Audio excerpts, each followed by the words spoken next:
Good morning students, I am Namita Seth, welcomes you in BBVN online classes, and today we will discuss about the new chapter of First Flight, that is chapter number 4 from the diary of Anne Frank, which is written by Anne Frank only. So it is the extract of his autobiography. उन्होंने एक diary लिखी थी Anne Frank ने, ये उसका एक छोटा सा पार्ट जो हमारे सामने डिस्कस किया जा रहा है। एन फ्रैंक जो है वो एक जूइश गर्ल थी, यानी वो जर्मनी में बॉर्न हुई थी, लेकिन बाद में वॉर होने के कारण, या हम कह सकते हैं हिटलर ने जो नाजिज्म अपना स्टार्ट किया था, तो उसके बाद उसने सारे जूइश पीपल को वहाँ से निकाल दिया था। और एन फ्रैंक भी एक जूइश थी, तो उनकी फैमिली सारी नीदरलैंड्स जाके रहने लग गई। लेकिन बाद में नीदरलैंड पे भी हिटलर ने अपना इन्वेड कर लिया, नीदरलैंड्स को भी, और बाद में ये वहाँ पर उनकी जो फैमिली थी उनको वहाँ से निकाल दिया गया। तो फिर ये वहाँ पे एक सीक्रेट क्वार्टर्स में रहने लग गए। लेकिन बाद में एक कंपनी के अंदर ही, और वी कैन से कि एक कैंप के अंदर, है ना, एक कैंप के अंदर इनकी जो सिस्टर थी मार्गॉट, और इनकी जो मदर थी उनकी डेथ हो चुकी थी, और एन की भी डेथ हो चुकी थी। सिर्फ उनके जो फादर थे वो बचे थे, और उनके फादर जो थे उन्होंने बाद में इनकी जो एन फ्रैंक की जो डायरी थी उसको पब्लिश किया था। तो ये एक छोटा सा पार्ट है एन फ्रैंक की डायरी का, कि जब वो स्कूल जाती थी, यानी कि नीदरलैंड जाने से पहले जब वो जर्मनी में रहती थी, और स्कूल टाइम उनकी बातें उन्होंने कुछ शेयर की हैं, जिसमें कि उन्होंने टीचर और स्टूडेंट के रिलेशनशिप्स को बताया है। और एन फ्रैंक बहुत ज़्यादा एक टॉकेटिव गर्ल थी, लेकिन उनके पास ज़्यादा फ्रेंड्स नहीं थे बात करने को, इसलिए उन्होंने डिसाइड किया कि वो एक डायरी लिखेंगी, और वो सारी मन की बातें, जितनी भी इंटेंशंस होती थी, जो भी वो सीक्रेट शेयर्स करना चाहती थी, वो उस डायरी में लिख दिया करती थी, और इस डायरी का नाम उन्होंने किटी रखा था। ठीक है, so now let's see. First of all will see the introduction of the chapter.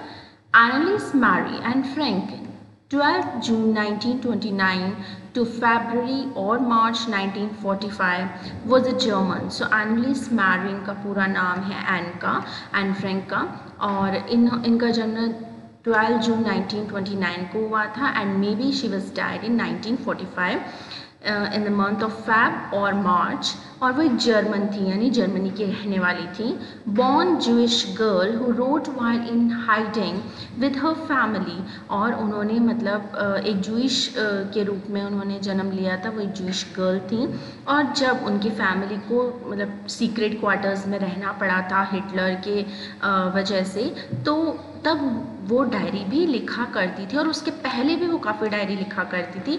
लेकिन जब बाद में उनकी ऐसी स्थिति हो गई थी हिटलर की वजह से, उनकी जो लाइफ थी वो काफ़ी स्पॉइल हो गई थी जूइश पीपल की, तो उन्होंने ये सारी जितने भी डिफ़िकल्टीज थी that was actually faced by her family and by the other Jews, so she discussed all those things in her diary. लेकिन आज जो हम चैप्टर पढ़ने वाले हैं उसमें उन्होंने अपने स्कूल टाइम के बारे में कुछ डिस्कस किया है। Okay, While in hiding with her family and 4 friends in Amsterdam during the German occupation of the Netherlands in World War II. So जो जो नीदरलैंड थी वो भी वर्ल्ड वॉर सेकेंड के टाइम पे जर्मनी के अंडर में आ चुकी थी। तो उनकी फैमिली और उनके जो 4 फ्रेंड्स थे वो एम्स्टर्डम में छुपे हुए थे तब। Her family had moved to Amsterdam after the Nazis gained power in Germany. So जब नाजीज़ को भी वापस जर्मनी में पावर मिल गया, जो हिटलर जो थे वो कौन थे, नाजीज़ थे, तो नाजीज़ को जब पावर मिल गया जर्मनी में, उसके बाद उन्होंने क्या करा, वो एम्स्टर्डम चले गए जर्मनी को छोड़कर। But were trapped when the Nazi occupation extended into the Netherlands. लेकिन एम्स्टर्डम में भी मतलब नीदरलैंड्स के ऊपर किसने अपना कब्जा कर लिया था, हिटलर ने कर लिया था, जर्मनी ने कर लिया था, तो उनको वहाँ से भी जाना पड़ा। As per Persecutions against the Jewish population increased. The family went into the hiding in July 1942 in hidden rooms in her father Otto Frank's office building. So जब नीदरलैंड में वो लोग रहने लगे, पहले जर्मनी से कहाँ गए, नीदरलैंड गए, एम्स्टर्डम, तो वहाँ पर नीदरलैंड भी जब जर्मनी के अंडर आ गया, तो व्हाट दे डिसाइडेड कि वहाँ पर 1942 में उनका जो फादर का नीदरलैंड्स में एक ऑफिस था, उनके फादर का नाम था ऑटो फ्रैंक, ठीक है, तो उनका जो ऑफिस था वो वहीं पर छुप कर रहने लग गए उनके ऑफिस की बिल्डिंग में। After 2 years in hiding, the group was betrayed and transported to the concentration camp system. और फिर 2 साल तक वो इसी तरह छुपे रहे, लेकिन उनको किसी ने धोखे से हिटलर को या जो नाजीज पार्टी उनको बता दिया और इस फैमिली को पकड़कर एक कंसंट्रेशन कैंप में, यानी उन्हें वापस कहाँ भेजा जा रहा था, जर्मनी ही भेजा जा रहा था। तो उनको एक कैंप में रखा गया, कैंप सिस्टम में वो लोग रहते थे, उनकी एन और उनकी फैमिली, जहाँ पर where Anne died of typhus in Bergen-Belsen within the days of her sister Margot Frank. Her father Otto, the only survivor of the group, returned to Amsterdam after the war ended to find that her diary had been saved. So उस camp में N की और उनकी जो बहन थी मार्गॉट Frank, उनकी भी डेथ हो चुकी थी सिर्फ, और उनकी मदर की भी, और सिर्फ जो सर्वाइवर थे उनकी फैमिली में वो कौन थे, उनके फादर ऑटो फ्रैंक। वो लड़ाई ख़त्म होने के बाद जब एम्स्टर्डम गए तो वहाँ से उनको एन फ्रैंक की एक डायरी मिली, और उस डायरी के उन्होंने सोचा कि अब मुझे इसे पब्लिश करना चाहिए, ठीक है। Convinced that it was a unique record, he took action to have it published in the English under the name of the Diary of a Young Girl. So उन्होंने उस डायरी का नाम क्या रखा, the diary of a young girl, और उसे एक book की तरह पब्लिश कर दिया। The diary was given to Anne Frank for her 13th birthday and chronicles the events of her life from 12 June 1942 until its final entry of 1st August 1944. So ये diary जो है वो Anne Frank को दी गई थी जब वो 13 साल की थी, उनका 13th बर्थडे था, और उन्होंने तब से यानी कि 12 जून 1942 तक से लेकर उनकी फाइनल एंट्री थी 1944 तक, ठीक है। तो तब से लेकर उन्होंने 2 साल में बहुत सारे रिकॉर्ड्स मेंटेन कर रखे थे। It was eventually translated from its original Dutch into many languages and became one of the world's most widely read books.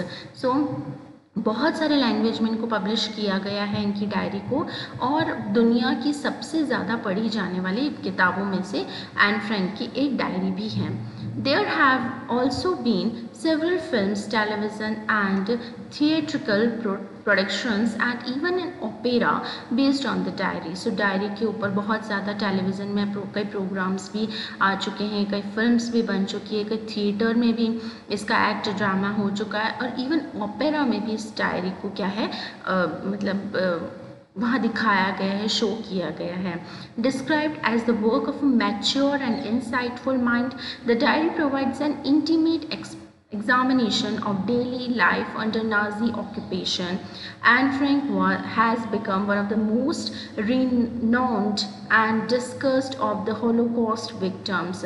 So Anne Frank ने अपनी जितनी भी व्यथा थी regarding the problems she was facing and her family was facing, उन्होंने सारी वो problem वहाँ पर लिखी है, और इनकी जो बुक है वो वर्ल्ड की बहुत ज़्यादा रीडेबल और मोस्ट फेमस बुक है। और यहाँ पर उन्होंने जो बहुत बड़ी बड़ी हस्तियाँ हैं उनके बारे में, और किस तरह से जो विक्टिम हैं, यानी कि जो इस दौरान हिटलर के द्वारा जो सताए गए लोग थे, किस तरह से उनकी ज़िंदगी बहुत बदतर हो चुकी थी, वो तो जो विक्टिम्स थे उनके बारे में भी उन्होंने यहाँ पर बहुत ज़्यादा डिस्क्रिप्शन में लिखा है, उनको डिस्क्राइब किया है कि ये जो ऐसे विक्टिम्स थे जो कि बिल्कुल ही ज़िंदगी ख़त्म हो गई थी, जिनकी लाइफ बिल्कुल स्पॉइल कर दी थी हिटलर ने, नाजीज़ ने, उनके बारे में उन्होंने डिस्कस किया है। Okay, now let's start the story. Okay, so this story this is actually the extract which is from the diary of the Anne Frank. So सबसे पहले हमने introduction discuss करा. Now let's read the chapter in the next video so that you must not be confused in the chapter and the introduction. Okay, happy learning.